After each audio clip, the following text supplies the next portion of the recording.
Coming up on BG24 Sports, men's hockey took on nationally ranked Minnesota State. We'll look at how the guys did. And men's soccer won in a thriller against Western Michigan. We have highlights from that game. Plus, we'll talk all about the high school football playoffs this weekend. All this and more on BG24 Sports. It's un-Falcon believable coverage that you won't get anywhere else. This is BG24 Sports. And welcome to BG24 Sports. I'm Terry Lash. And I'm Katie Warnke. The hockey team was back at home this weekend. They lost on Friday. Now taking on Minnesota State. Now remember, these guys are 12th in the country. The Falcons scored first to make it 1-0, but the Mavericks come back in the second. CJ Franklin with the goal brings it to a 1-1 tie. Now goaltender Tommy Burke only gave up one goal. He was 26 for 27. We'll take it to the third period. Tyler Spezia with a goal assisted by Adam Burkle and Dan DeSavo. Puts the go-ahead goal 2-1. Now with minutes to go, an open net goal by Dufour seals the deal. The Falcons win 3-1. We need to defend at a higher level, which starts with intensity. It starts with finishing checks. Starts with winning pucks. So that was the emphasis for tonight's game. Second period, or the third period, we played well. Spees had a big goal for us, and then Kevin put him away, which was huge.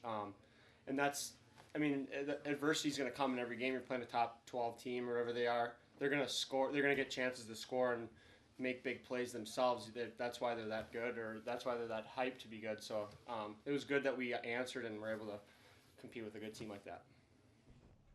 Now, if we look at the stats comparison, Minnesota State higher numbers in every category but one. 61 total shots compared to 40 for Bowling Green. Faceoffs heavily favor the Mavericks as well. Bowling Green up, though, in penalties. The big penalty came on Saturday. Falcons registered 7, but Minnesota State, no power play goals during that game. The defense holding strong for the Falcons. And Katie, is this a step in the right direction for the Falcon hockey team? It absolutely is. When you are a team that gets a little, fewer more penalties than others, if you can hold off on those power play goals, that can make or break a game. When we talked about the goalies, Tommy Burke, Thomas Scholl, Chris Snell in the back of the net, and then you have young defensemen like Nolanville coming up and taking reign for the Falcons. So it is definitely a step in the right direction. I don't think that they could have asked for anything better going up against a nationally ranked team in Minnesota State, getting a split. I mean, they got the split against Miami too, another nationally ranked team earlier in the season. So I definitely think it is a great start for the Falcons. I think you're absolutely right, Katie. These are teams that maybe in seasons past that they would be getting swept with early on. Splitting these series is great for this Falcons team.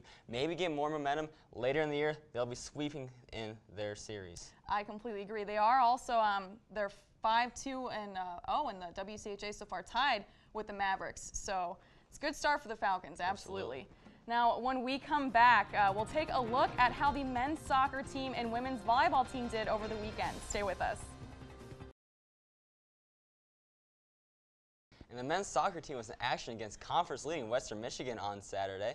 The guys are trying to earn their first MAC victory of the season. Bowling Green came into the contest with a record of 0-2-1 in the MAC and 11-5-1 overall. The teams exchanged goals in the first 90 minutes and headed into overtime tied at 1. In the 91st minute, Ryan Hoyton made a diving save on a penalty kick to keep the Falcons' hopes alive. Those hopes turned to reality in the 99th minute when Max Alden headed in another goal, his second of the game. That goal gave the Falcons a 2-1 lead and gave them the 2-1 victory. Now, all season long, we've heard about Pat Flynn, Katie.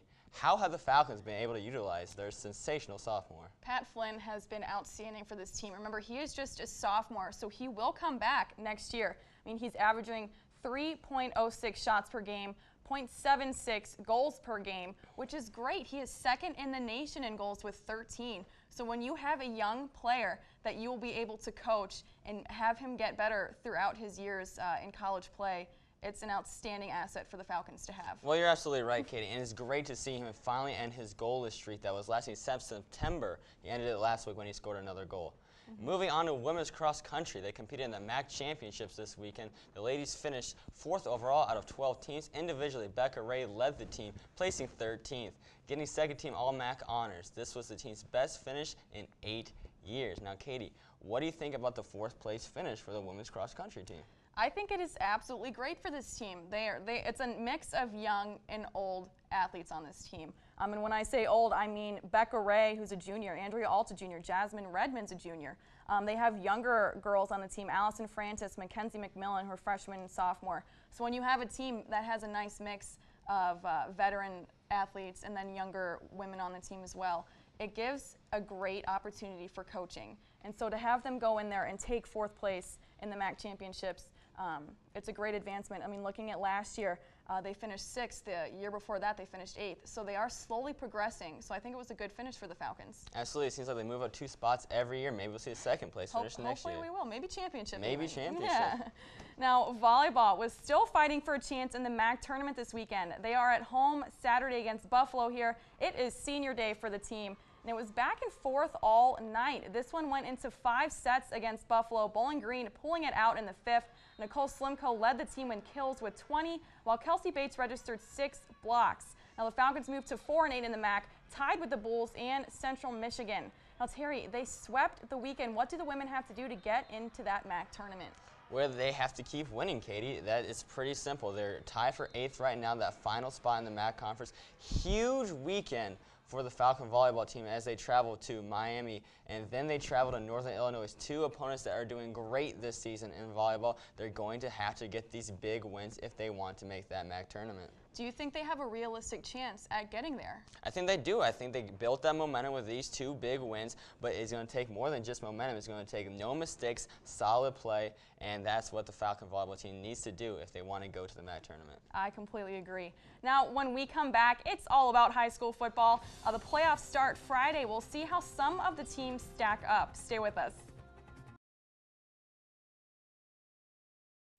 Welcome back. High school football playoffs are finally here. The matchups were announced yesterday.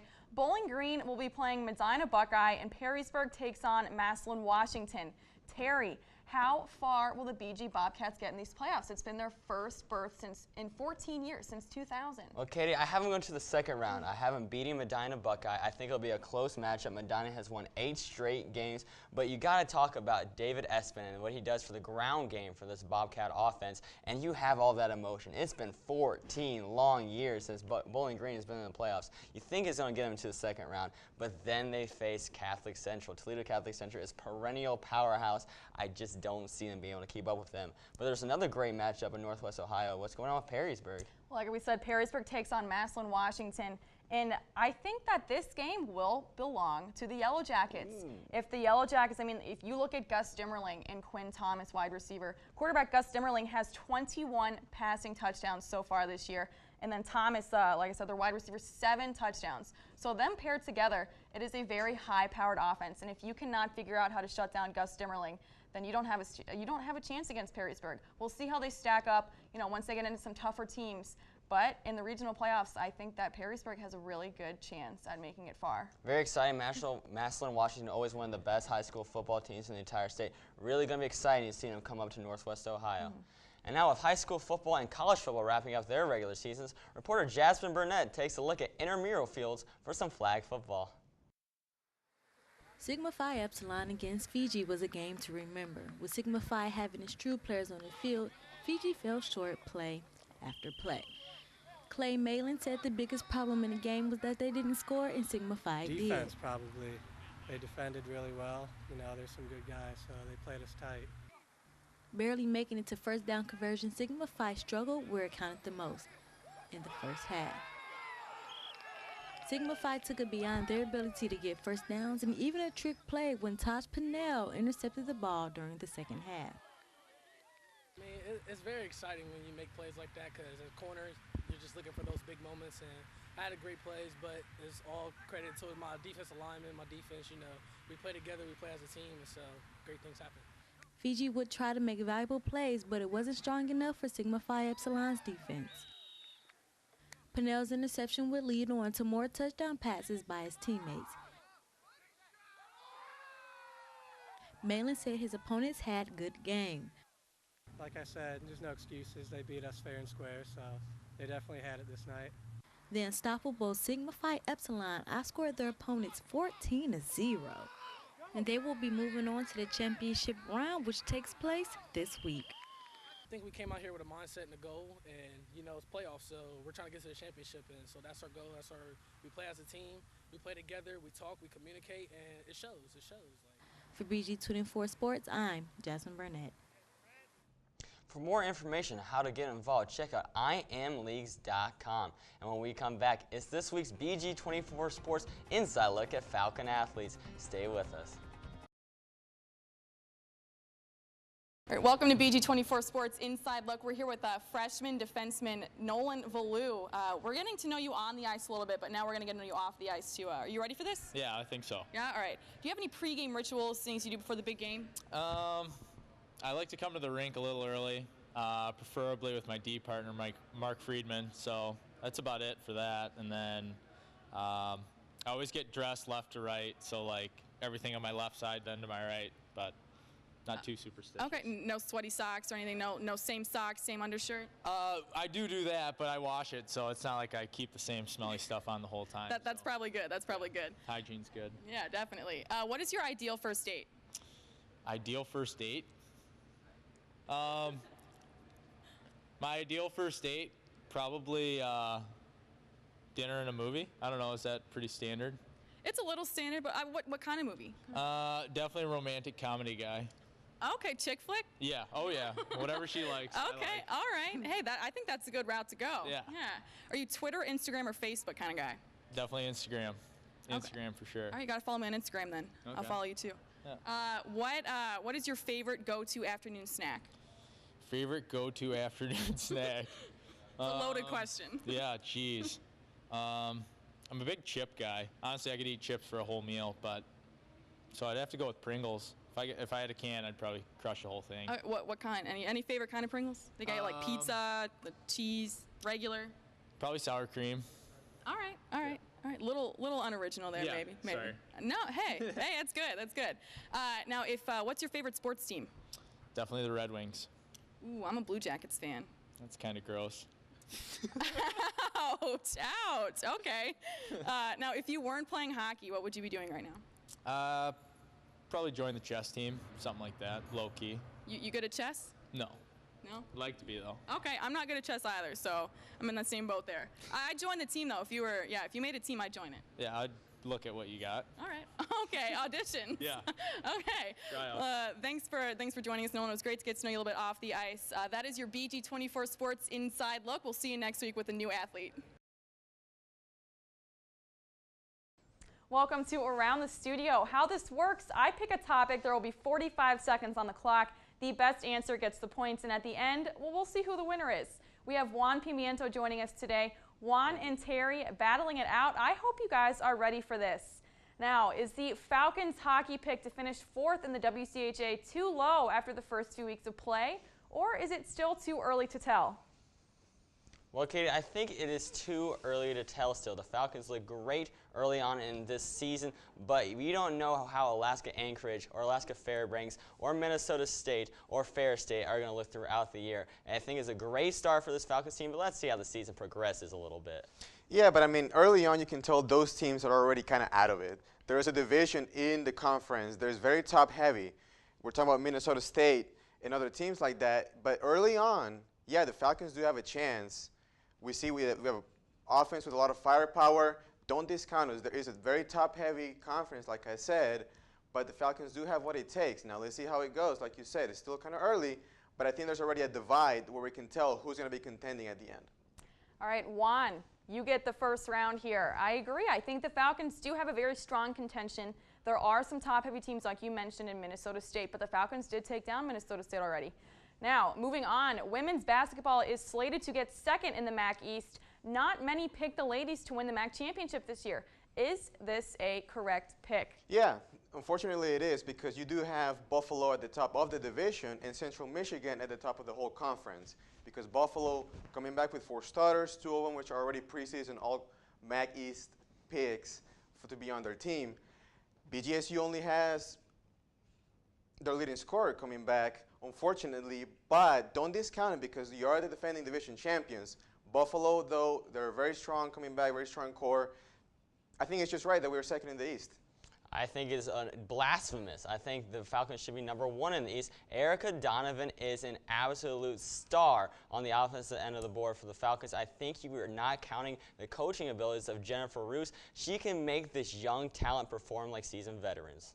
Terry, you got this one. I agree. Coach Roos, she has a lot of experience, and she can turn this team in to what she wants it to be, which are champions. Now, we have seen what football quarterback James Kanapke can do, and we've seen what Matt Johnson can do. Next year, who will take over, Johnson or Kanapke? There's no question it's going to be Johnson. We saw last year he was the catalyst for the championship run for the BG Falcons. James Kanapke, he took over only because of injury, and he's been very inconsistent this season. The Falcons have not been to expectations because of that. Matt Johnson's going to come back next year. He's going to fit right into Coach Baber's offense, so there's no question. It's only injury that took him out.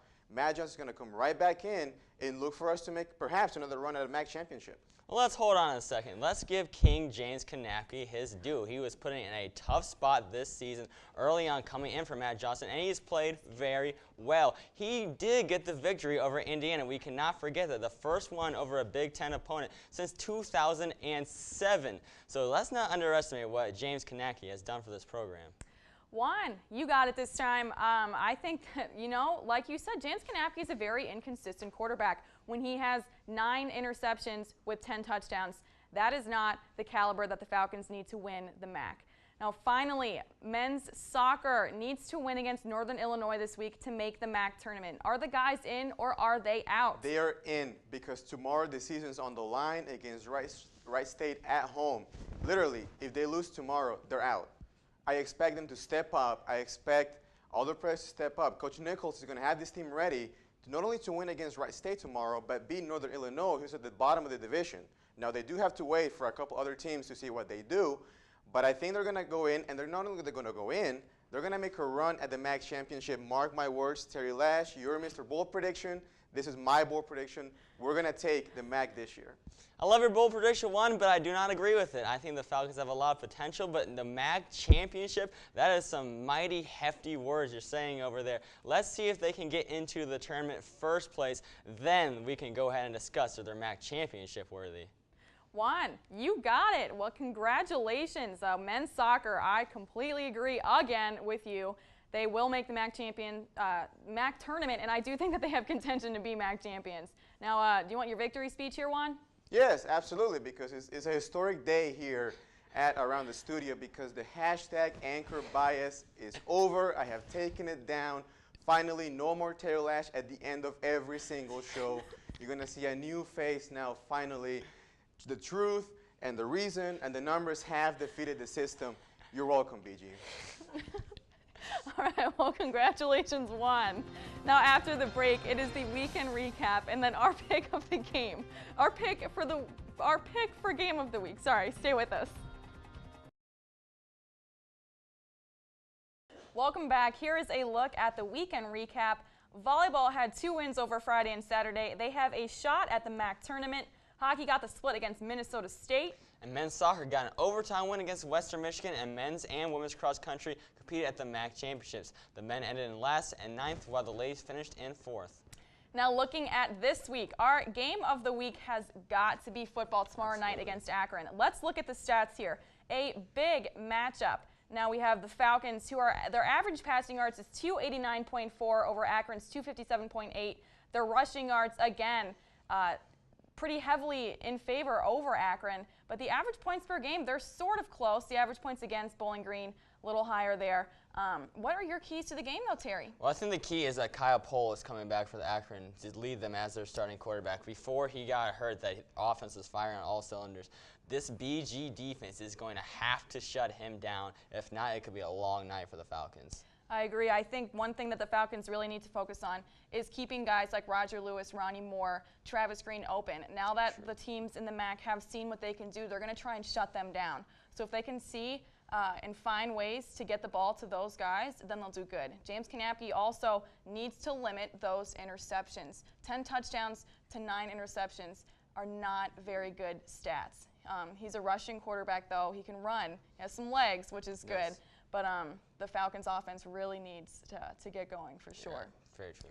But that is all for BG24 Sports today. Follow us on Twitter for Falcon scores and news. And check out Facebook for videos from today's show. I'm Terry Lash. And I'm Katie Warnke. Have a great night.